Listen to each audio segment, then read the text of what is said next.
Baik, kita kembali lagi bersama Bang Asrul. Ini Bang Asrul. Ya. Kita tuh kemarin berapa minggu yang lalu tuh ada isu dan ada berita bahwa Presiden Jokowi itu mengeluarkan Kepres nomor 17. Ya kan banyak di beberapa media maupun teman-teman diskusi itu mengangkat Kepres ini. Sebenarnya Bang Asrul udah baca kan Kepres itu kan? Sudah sebentar lalu, ya. Belum menghayati, ya. Nah, ini di depan Abang ada Kepresnya. Ya. Kira-kira ini, Bang. Menurut Abang, pengalaman Abang, itu apakah terulang kembali dulu atau semacam apa sih background-nya yang diinginkan gitu dari Kepres ini?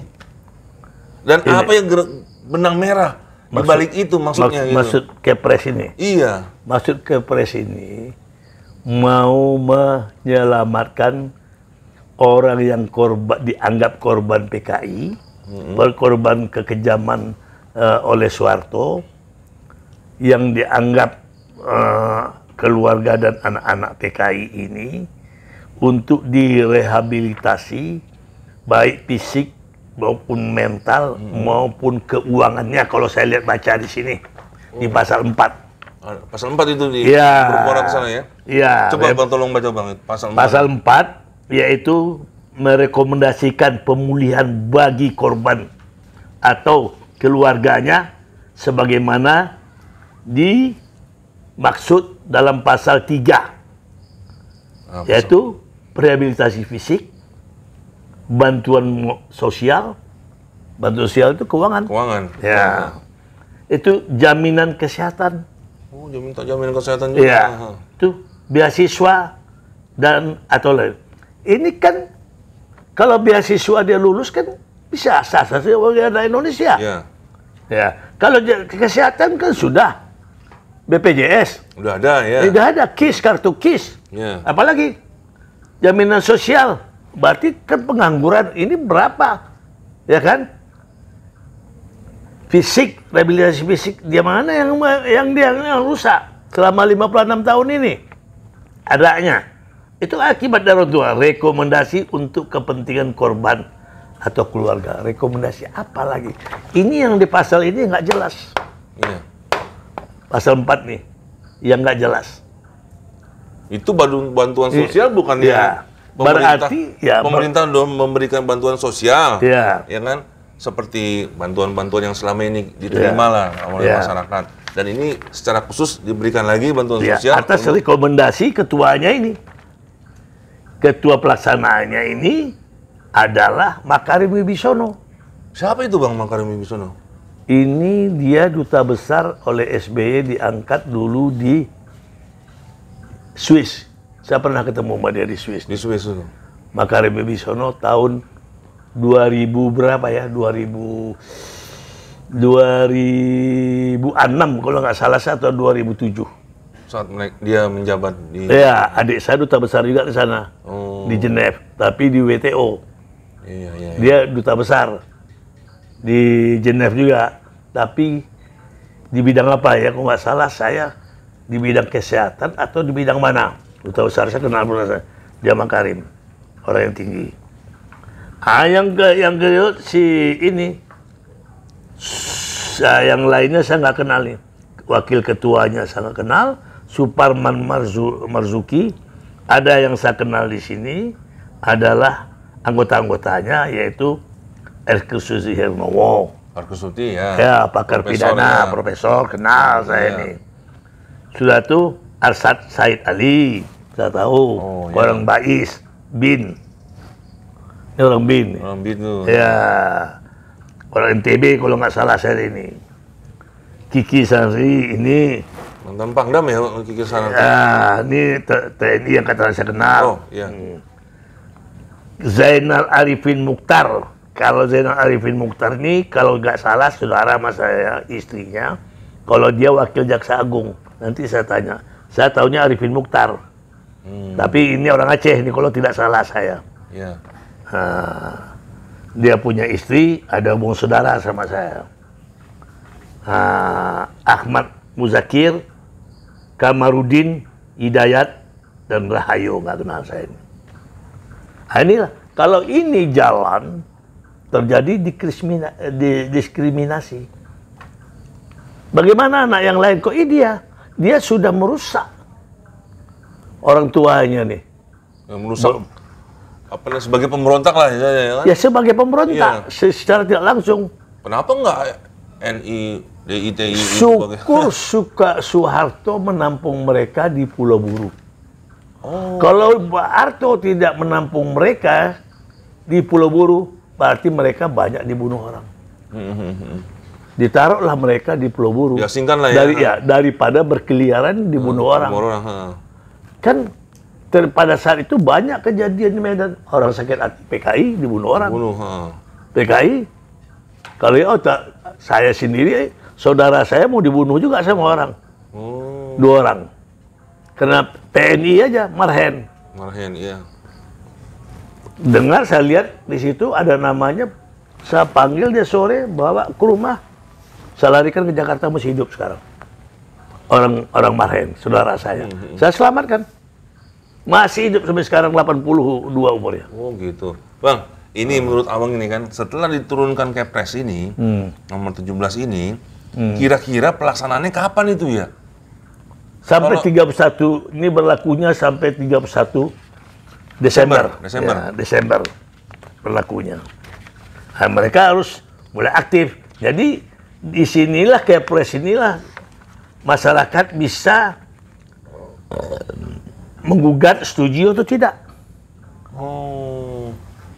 Ini kan. Nah, gimana caranya nih supaya ini bisa istilahnya tidak efektif, tidak bisa dibatalkan harusnya. Ke Mahkamah Agung. Kalau saya kira gini. Makanya saya bilang. Sebenarnya kan golongan kebijakan. Iya, kebijakan ini kan kebijakan.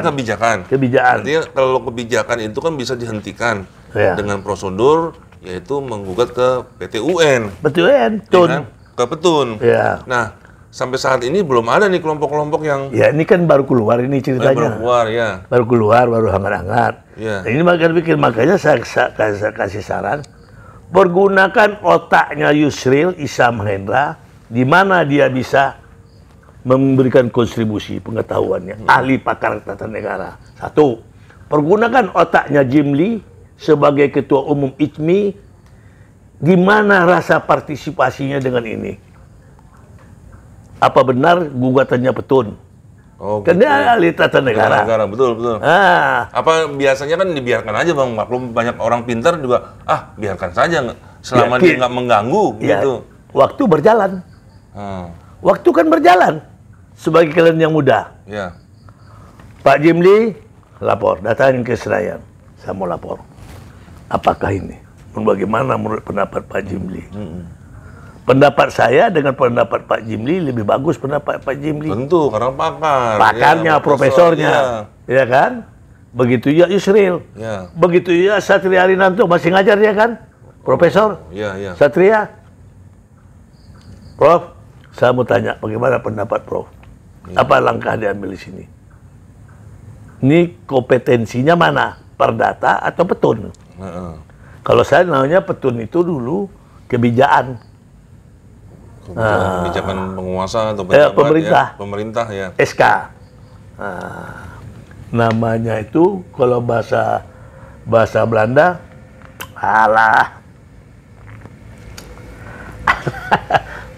luar kepala sama saya dulu. Bisiking. Bisiking. Apakah ini masuk bisiking? Bahasa Belandanya. Nah, itu gugat. Kalau dia bilang ini, bikin yang mudah supaya bisa lengket. Agak aneh juga sih Bang. Artinya gini, dikeluarkan Kepres ini sebenarnya kan bertujuan negara ujung-ujungnya memberikan rehabilitasi, memberikan bantuan. Ya, ini kan korban anak-anak PKI. Iya, maksudnya kan kalau misalnya korban kan banyak ribuan, anggap aja 3.000 atau 6.000. Uangnya berapa? Apakah negara saat ini mampu untuk mengeluarkan duit ini? Ya, padahal kita lihat APBN kita ini sekarang kan lagi jeblok. Katanya begitu. Iya. Tapi kok ini dikeluarkan basiking ini diada-adakan, itu duit dari mana ya? Ini sekarang kan waktu masih ada ini. Inilah dikonsentrasikan, diformulasikan dengan anggaran-anggaran kita, bagaimana yang lain? Korban yang dibunuh, anak cucu dari orang korban peristiwa Madiun. Kan itu. 48 itu ya. Yang dibunuh juga oleh anak orang PKI di Jawa itu. Kan terjadi juga pembunuhan. Iya. Ya kan? Dan sebelum itu juga ada. Belum gerakan. Apa nggak dipertimbangkan ke situ? Iya, makanya. Jadi jangan, ini kan ini yang kedudukan yang tidak seimbang terhadap anak bangsa. Ini menimbulkan kecemburuan sosial, ya. Sosial sehingga terjadi kejolakan, pergolakan. Apakah ini yang diinginin oleh Presiden dengan tim-timnya? Nah, itu cara menyadarinya. Baiklah Bang, kalau begitu sudah semakin terang penjelasan Abang. Ya, saya dan tim juga dan rekan-rekan yang lainnya berterima kasih. Ya, semoga kita masih bisa berjumpa lagi nih Bang, membahas hal yang lain. Oh iya. Ya, Bang ya? Iya. Dan titip pesan buat teman-teman yang lain, apa Bang yang bisa kira-kira diberikan? Saya titip pesan kepada teman-teman yang lain, junior-junior, ya istilahnya, pentingkanlah dahulu kepentingan bangsa. Kepentingan bangsa. Ya, dan cerdaskanlah bangsa kita. Ya. Jangan bangsa kita bodoh sehingga hasil dia seperti kerbau di cucuk hidung. Oh, jadi nurut ke sana kemari. Iya lah. Jadi kalau ada satu grup di WA, jangan main politik ya. Itu nggak ubah, itu PKI itu. Oh, dia nggak mau berkembang, berpikir. Pikirnya politik itu kan dinamis, berkembang. Iya. Tahu nggak? Oh. Kau lahir sudah berpolitik. Iya, paham. Apa sebabnya lahir saya bilang berpolitik? Iya, ya karena dua orang tua saya nih, dia berpolitik, menyusun kapan pernikahan dilakukan, kapan hal seperti itu kan. Itu orang tua kau sendiri kecil aja kau sudah berpolitik baru lahir. Iya. Tahu nggak? Di mana? Ya, tahu lah Bang. Apa coba kasih tahu? Saya Ya. tanya. Kalau nggak tahu saya kasih tahu. Saat saya nangis, Iya. berarti saya pengen susu dari ibu saya. Kecil, iya. Caranya begitu. Iya, itu kan politik itu mencapai tujuan. Iya, saat saya butuh uang buat jajan, saya nangis-nangis dulu lah. Iya, itu kan politik. Kan seperti itu. Itu politik, caranya kan. Nah, itu politik. Jadi kalau orang dilarang berpolitik, itu sudah nggak benar. Udah justru nggak benar ya, Bang? Nggak membuat orang bodoh. Oh. Kau tahu nggak, aku akibatnya karena aku berpolitik, membaca situasi negara ini, tahun 82, aku amatin. Apa? Oh, ini Indonesia bakal devaluasi. Udah, Abang udah bisa. Desember itu saya beli itu dolar semuanya. Nah. Uang pinjam saya beli dolar. Bulan Maret terjadi apa? Devaluasi. Berapa dolar, berapa keuntungan saya.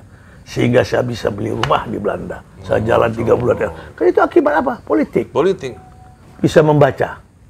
Bisa membaca sehingga bisa mengantar kita untuk mengambil keputusan. Keputusan. Ya, maksudnya kalau orang dilarang tolol membuat kita bodoh. Iya. Oh, ya, gitu. Jadi harus orang itu berpolitik, tahu dia. Islam mengajari politik. Islam mengajarkan politik. Iya. Tapi politik yang bersih ya, sesuai dengan. Iya, yang istilah itu kalau Islam itu kita itu tidak boleh menipu orang. Iya. Apapun nggak boleh. Ya. Politik yang ada sekarang banyak tipu-tipu. Oh iya. Tipu bohong. Bohong yang diutamakan. Ada nggak uang 11 triliun? 1.000 triliun di kantong. Kemana sampai sekarang? Katanya ucapannya seperti itu. Ya ada di kantong. Aku lihat di kantongku 11.000 triliun. Kalau begitu, nanti kita sambung lagi ya Bang ya. Terima kasih. Baik rekan-rekan semuanya. Ya. Kita ucapkan terima kasih dan kita akan kembali dalam waktu dekat ini. Wassalamualaikum warahmatullahi wabarakatuh. Waalaikumsalam warahmatullahi wabarakatuh. Ya.